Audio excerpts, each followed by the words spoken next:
Hey, I'm Chase, and this is All Things Random. Today, we're looking at the Carnival Tritium watch.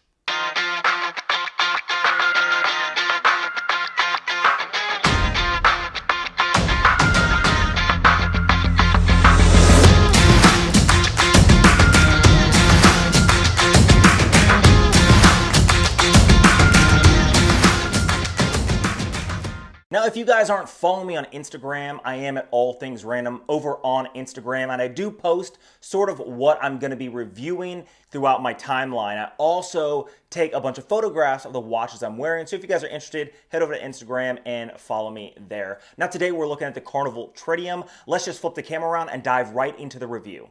Okay, so this is what we're looking at today. This is the Carnival 1986 Tritium.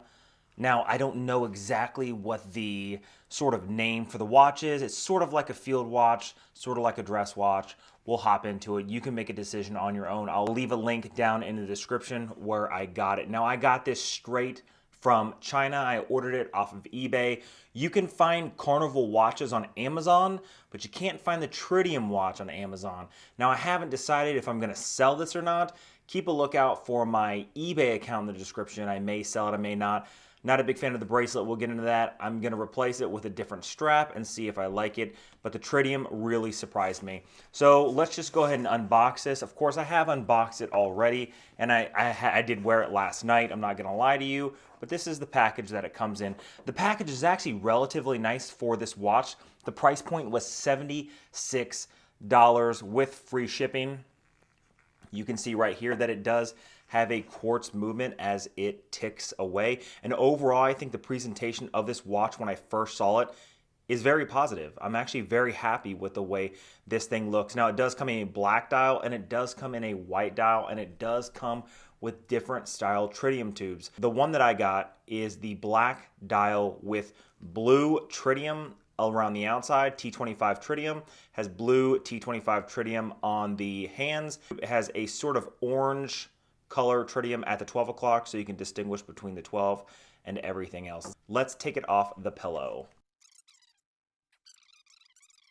Okay, overall, let's talk some basic dimensions. It is 40 millimeters in diameter, 43 with the crown, non-screw down crown, so this is only 30 meters of water resistance. Has a lug to lug of 49 millimeters, so it actually fits relatively well on most wrists that are small to medium, large size. This may look a little small, and it does have a height of 12 millimeters, which is a little thick for a quartz watch. However, when you see it on the wrist, it's actually not overall too bad. It does have a mineral crystal, not sapphire, and it does have a quartz movement inside. I did do some research, but everything that I found was for the day-date complication. It wasn't for just the day, so I'm not really sure exactly what movement is inside this, and I'm not looking forward to taking it apart. Not just yet. Now, the bracelet is sort of like a 5-link, multi-link bracelet, and I'll tell you that because I took off 2 links, one on each side to get it to fit to my wrist. Well, sort of fit to my wrist. And these links are separate than the center links, are separate than the outer links. So this is a 5-piece link. They do use push pins, very easy to remove. Now you can see right here, they are brushed on the outside, polished on the second link, brushed on the middle link, polished on the 4th link, and on the outer link, on the 5th link on the other side, it is brushed. It does have a butterfly clasp, like I said before, and it is a relatively nice and well-built butterfly clasp, and it is pretty secure when it's on the wrist.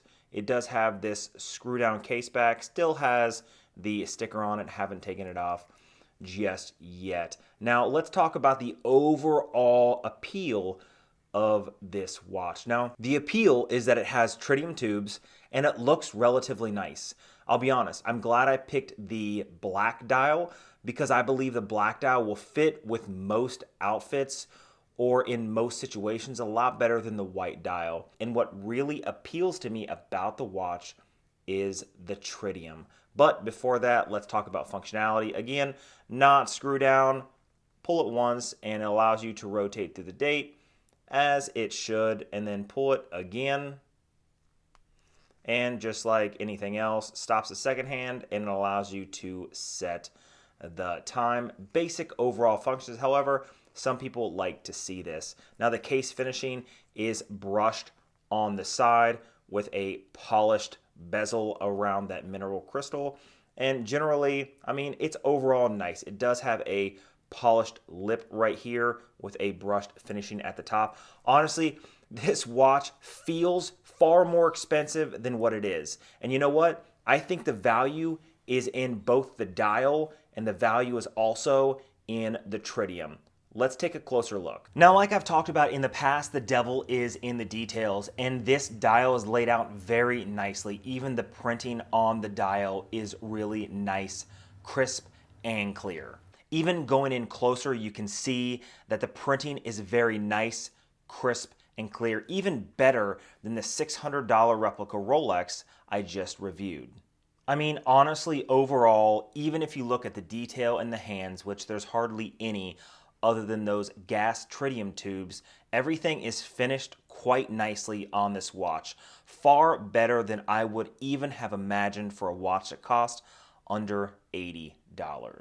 But again, it's not the detail in the dial that really is attracting me to this watch. It's that tritium. This watch will keep basically the same luminescence for the first 5 to 7 years before it slowly starts fading out, but you'll still be able to read it at about 10 years. This is the T25 Tritium. Some watches do offer the T100 Tritium, which lasts for, they say, 25 years. Again, this is an $80 watch. If you keep it for 10 years, you're already doing great. Let's see what it looks like when I turn off the lights. Now you can see here, this is actually just taken by my iPhone. Now the brightness here that you see stays like this through the entire night. There's that second hand, lines up pretty dang well with everything as it goes through. Now let's zoom out and take a look at the entire dial. So here it is, zoomed out, the way the dial looks. Now it looks like this again through the entire night. It is not extremely bright. It is not extremely dim. It is somewhere in the middle, far brighter than I originally assumed with this watch. In fact, I didn't even think my camera would pick it up because I was having an issue photographing it last night. It was just so brilliant though, but the human eye picks up a lot more detail at night once your vision has focused. This just makes me want to look at other tritium watches. Just the pure fact that I laid there at night, last night, in the dark for 45 minutes, just amazed at how much that tritium glowed through the night. It was something I never really experienced. I've used tritium things in the military. However, I've never experienced them on my watch. And it was just an experience you have to experience for yourself, and this is a good way to do it. So like I said, I will be doing an update video on this watch. I am going to put it on a different bracelet because I'll show you right here. I'll show you why I do not like the butterfly clasp. I do not like the butterfly clasp because even though this is sized for my 7¼ inch wrist, let's go ahead and put this on. Okay, it fits okay right now. I mean, it fits as it probably should. But the issue is there's no micro adjustments on this. So as the day heats up, as the day cools down, this ends up sliding back and forth to my wrist. A little hot in my studio garage here, so it actually fits quite nicely right here. However, the moment it cools down, the moment I go into my AC, this just flops down to my hand, and I do not like loose watches. It doesn't bother some people. It bothers me. That's why I tend to stick with leather straps or something like the Glide Lock clasp on the Submariner, only because it allows you to get that perfect micro adjustment through the day. This is not a bad looking watch. Overall, I think this is a winner. If I was to give this a 1 out of 10, this would be an easy 8 because of the price, the actual detail in the dial, how well it's put together. The quality control is impeccable when it comes to this. I mean, it could be better, but for an $80 watch, it's hard to find something, especially with tritium, that holds the same candle to this watch. Especially if I put this on a black leather strap or a black rubber strap. I wonder just how it'll be after that. Again, 30 meters of water resistance, so not the best when it comes to everyday wear. I wish this had at least 50 meters of water resistance, so it does have its pros and cons, but I think its pros outweigh the cons by far.